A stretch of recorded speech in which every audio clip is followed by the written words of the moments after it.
Hello students, welcome back to my channel. So my next topic is air pollution. Yes, the major issue I think.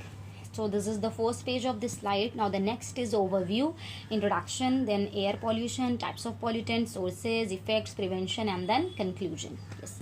Now here's the little introduction related to air. Air क्या है? Air is a mixture of gases. बहुत सारे gases का एक mixture है, like nitrogen, oxygen, other gases, argon, carbon dioxide. Air supplies the life-giving oxygen. Air हमारे life का एक support system है. Yes, we inhale oxygen and we exhale carbon dioxide. The moving air is called wind. The pollution of air caused by जो एक contamination हो रहा है air का, फ्रेश एयर का, या आप कह सकते हैं जो हमारे हेल्दी एयर है हमारे लिए, उसका जो कंटामिनेशन या जो आप कह सकते हो पॉल्यूशन हो रहा है वो किस वजह से हो रहा है? Dust, smoke, toxic gases and chemical vapours. So this PPT is related to all about this. What is air quality index? Next topic is air quality index. ये एक टर्म है, इसको यूज़ क्यों किया जाता है? Is use for reporting daily air quality. Air की quality कैसी है उस चीज़ को रिपोर्ट करने के लिए. It is use by government agencies to communicate to the public how polluted the air is. कितना पॉल्यूटेड एयर है उस चीज़ को रिपोर्ट करने के लिए इसका यूज़. बहुत 0 to 50 है तो ये बहुत गुड है हमारा air, and if 301 to 500 it is very hazardous, and 201 to 300 it's very unhealthy. Yes. So the next is air pollution. Yes, air pollution क्या है? Air pollution is the introduction into the atmosphere of chemicals का introduction होना, particulate matter और biological materials that cause discomfort, जो discomfort create कर रहा है, disease और damage to other living organisms.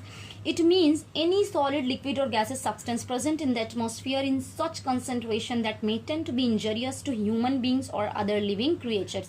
इसको इस तरह से भी आप डिफाइन कर सकते हो कि कोई भी सॉलिड, लिक्विड या गैसियस पार्टिकल या सब्सटेंस अगर एटमॉस्फेयर में प्रेजेंट है इन सच कंसंट्रेशन, इस अमाउंट के कंसंट्रेशन में कि वो इंजरियस टू ह्यूमन बींग्स और other living creatures also, like animals, birds, any other. Air pollution is the most harmful form of pollution in our environment. ये बहुत ही ज़्यादा हार्मफुल फॉर्म ऑफ पॉल्यूशन है. Like there are many types of pollution, air pollution, water pollution, sound pollution, लेकिन air pollution बहुत ही ज़्यादा harmful है. There is a certain percentage of gases present in the atmosphere. अगर एक proper percentage में वो प्रेजेंट है तो that is good for us. Yes. And increase और decrease in the composition of this gases. अब जैसे ही उनका इंक्रीमेंट या डिक्रीज हो रहे हैं वो, so it is harmful to survival. The composition of the atmosphere has been changing over past million of years. और गैसेस का जो composition है वो बहुत टाइम से चेंज ही हो रहा है.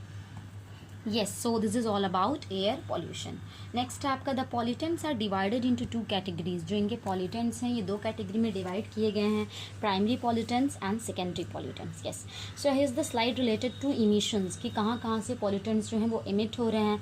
आप देख सकते हैं नेचुरल में हैं volcanoes, wild fires, lightning system, then forest areas, livestock area है, सिटीज़. स्टेशनरी में आ जाता है आपका industry, power plant, sewage treatment, and then mobile में आपका आ जाता है car, trucks, buses, motorcycles, airplanes. So this is all about the areas from where the emissions occur. Yes. Next है आपका types of pollutants. Yes. Primary pollutants and secondary pollutants. Primary pollutants किसे कहते हैं? Those released directly into the lower atmosphere. जो directly release होते हैं atmosphere में. Okay. So that is primary. Secondary किसे बोला जाता है?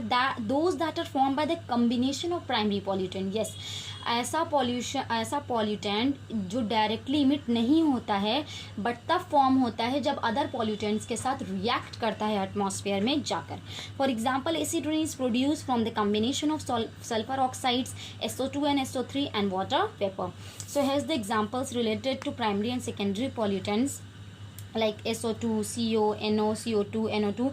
So these are all primary. And secondary में क्या क्या है आपका? SO3, H2, SO4, HNO3, O3, H2O2, most NO3 and SO4. और इनका जो इनका फॉर्मेशन कैसे होता है? जब प्राइमरी पॉल्यूटेंट्स कंबाइन होते हैं एटमॉस्फेयर में अदर पॉल्यूटेंट के साथ, तब सेकेंडरी फॉर्म होते हैं. और प्राइमरी का जो इमिशंस है वो डायरेक्टली कहाँ से होता है? नेचुरल, स्टेशनरी, मोबाइल और many more. Yes. So this is all related two types of pollutants. Now next आपका स्लाइड है किस चीज़ से रिलेटेड, पॉइंट सोर्सेज और नॉन पॉइंट सोर्सेज. मीन्स कौन कौन से ऐसे पॉल्यूटेंट हैं जो एक प्रॉपर पॉइंट से होते हैं और कौन कौन से पॉल्यूटेंट हैं जो एक इनका एक डिफरेंट पॉइंट है. ओके, नेक्स्ट है आपका sources that release large quantities of pollutants in concentrated amount. जो एक concentrated amount में रिलीज़ कर रहे हैं उनको पॉइंट सोर्स बोला जाता है. क्यों? लाइक वो एक प्रॉपर एरिया से कंटिन्यूएशन में बहुत टाइम से रिलीज़ कर रहे हैं ना, like paper mills, oil refineries, chemical processing industries and industrial and sewage treatment plants.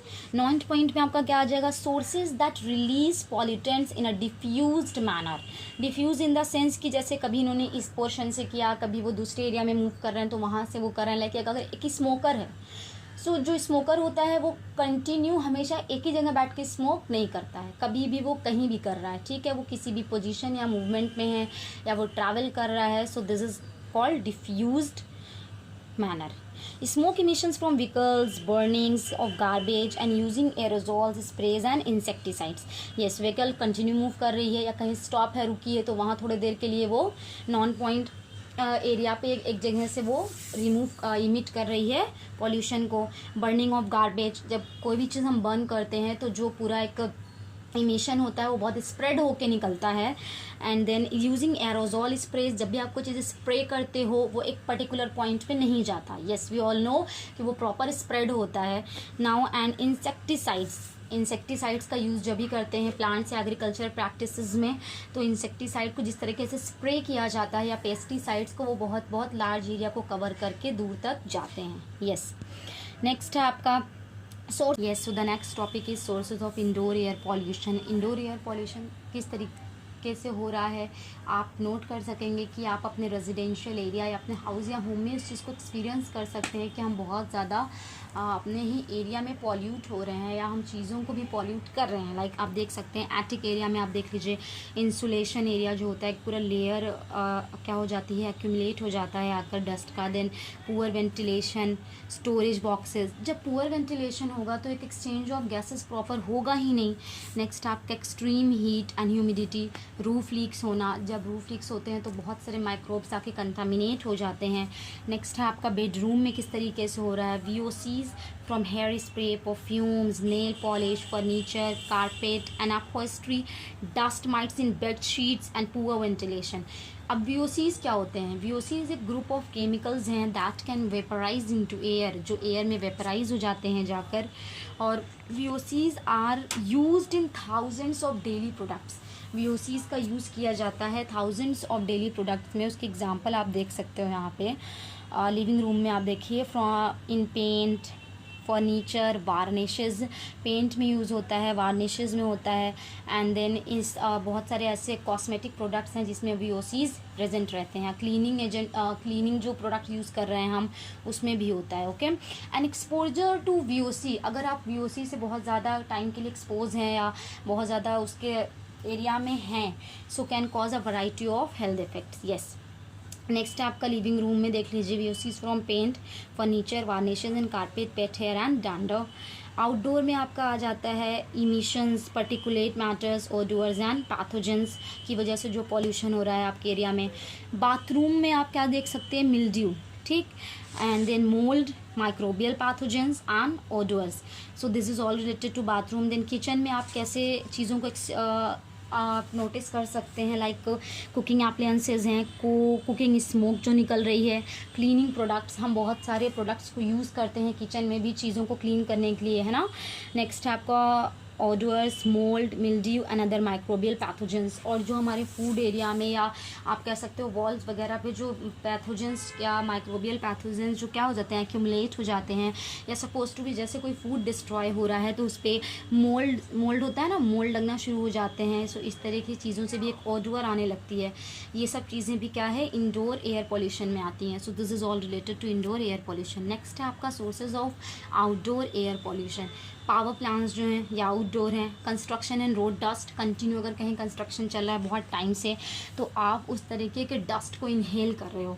Brick किल्न्स area जो होते हैं, लाइक जहाँ पे बहुत ज़्यादा ब्रिक बन रही होती है, वहाँ से हमेशा कंटिन्यू एक स्मोक रिलीज़ हो रहा होता है ना।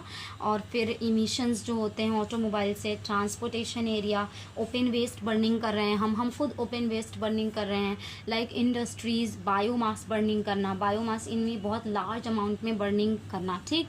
सो this is all related to outdoor air pollution. Next है आपका मेजर सोर्सेज। मेजर सोर्सेज में क्या क्या आता है? नेचुरल सोर्सेज में आ जाइए, forest fires, dust storms, volcanic eruptions, तो these are all natural. Pollen spores. Man made में है आपका combustion of fossil fuels, industrial activity, mining activity, automobiles, smoking and waste disposal. Next है आपका, मैंने पर्टिकुलर एग्जाम्पल से एक एक टॉपिक को यहाँ पे डिस्क्राइब किया है। आप इस तरह से अगर पीपीटी बनाते हैं तो your PPT would be very impressive, ठीक। सो कोशिश कीजिए आप इस तरह से ही पीपीटी को अरेंज करिए, चीज़ों को छोटी छोटी चीज़ को एक पॉइंट आउट करके आप उसको बताइए और दिखाइए। सो वॉल्केनिक इरप्शन एक नेचुरल है, एंड वॉल्केनिक इरप्शन जब भी होता है में toxic gases and fine particles that cause air pollution. The volcanic emission react with water vapour, oxygen, dust and sunlight to form a hazy mixture of gases and aerosols, ठीक। ये क्या form कर लेते हैं? Hazy mixture of gases and aerosols. और aerosols क्या चीज़ होती है? सॉलिड एंड लिक्विड पार्टिकल जब सस्पेंड हो जाते हैं एयर में जाके, उसको क्या बोला जाता है? एरोजॉल्स, यस। नेक्स्ट आपका डस्ट स्टॉर्म। आप भी देख सकते हैं कि जब भी आप कह सकते हैं वॉल्केनिक इरप्शन बहुत ज़्यादा हार्मफुल होता है, उसको हम करीब से जाके भी चीज़ों को एक्सपीरियंस नहीं कर सकते हैं, जस्ट बिकॉज उसमें से छोटे छोटे स्मॉल पार्टिकल्स बहुत दूर तक निकलते हैं। डस्ट स्टॉर्म नेक्स्ट है आपका, usually occur when strong winds lift large amounts of sand. जब एक बहुत huge amount of sand, means आप कह सकते हो कि बहुत स्ट्रॉन्ग विंड जब होती है तो वो किस चीज़ को लिफ्ट कराती है? Large amount of sand and dust from bare dry and soils into the atmosphere, अपने साथ लेकर आती है। They carry clouds of dust in the wind over the region that causes severe air pollution and makes breathing very difficult for local residents. Yes, in particular for those who have respiratory diseases, और specially जिनको respiratory diseases पहले से होती हैं उनको और भी ज़्यादा प्रॉब्लम फेस करनी पड़ती हैं। Dust irritates the lungs and can trigger allergic reaction as well as asthma attacks. ये ट्रिगर कर देते हैं या इनिशिएट कर देते हैं और फिर क्या होता है कि अस्थमा अटैक के चांसेस बढ़ जाते हैं। So this is all about dust storms and volcanic eruptions. इनको आप और भी कम पॉइंट्स में बता सकते हैं, okay. So the next is forest fires and pollen spores. Forest fires क्या चीज़ है? हमें पता है कि जब बहुत लार्ज एरिया में बहुत ह्यूज अमाउंट में जब स्मोक रिलीज होती है, जब कोई फॉरेस्ट एरिया बर्न होता है ना, तो forest fires impact weather and climate by releasing large amount of harmful gases. बहुत लार्ज अमाउंट में ये हार्मफुल गैसेज को रिलीज करते हैं, such as carbon monoxide, very harmful, carbon dioxide and particulate matter into the environment, okay. Burning of forest, जब कोई forest burn होता है, क्योंकि फॉरेस्ट बहुत लार्ज एरिया में होते हैं, causes smoke and poisonous gas emission that result, जो कि इस चीज़ का मतलब एक तरह का किस तरह से इफेक्ट देता है? Health issues in humans, animals also. और एनिमल्स को ये बहुत ज़्यादा इफेक्ट करते हैं क्योंकि बहुत सारे एनिमल्स का जो प्लेस होता है वो फॉरेस्ट ही होता है। When forest burns it leads to damage to flora and fauna also, और वो दोनों को ही बहुत ज़्यादा प्रॉब्लम पहुंचा देते हैं, ओके। और सॉइल इरोजन भी बहुत कॉमन प्रॉब्लम हो जाती है जब किसी भी एरिया का फॉरेस्ट बर्न होता है। So this is all related to forest fires. Next है आपका pollen spores. Pollen is technically a type of particulate matter. Pollen एक पीएम है, एक तरह का पर्टिकुलेट मैटर है। Pollen allergy becomes an increasing problems for human. क्यों? Just environmental factors play an important role in the problem of pollen allergy in large cities. Pollen from grass, weeds and trees is a common cause of hay fever symptoms and asthma. ये दो pollen spores की वजह से ये दो चीज़ बहुत common होती है। हे फीवर सिम्टम्स में ये चीज़ आप खुद भी एक्सपीरियंस किए होंगे, like runny nose, itchy and watery eyes occur in seasons depending on what type of pollen you are allergic to. Yes, ये इस चीज़ पे भी डिपेंड करता है कि आप किस तरह के पॉलन से आपको एलर्जी है। So this is all related to pollen spores pollution. So these are all natural, okay. My next slide is related to fossil fuel combustion. I will continue this slide in next part. So I hope you like this slide and like the explanations also. So subscribe my channel and like it.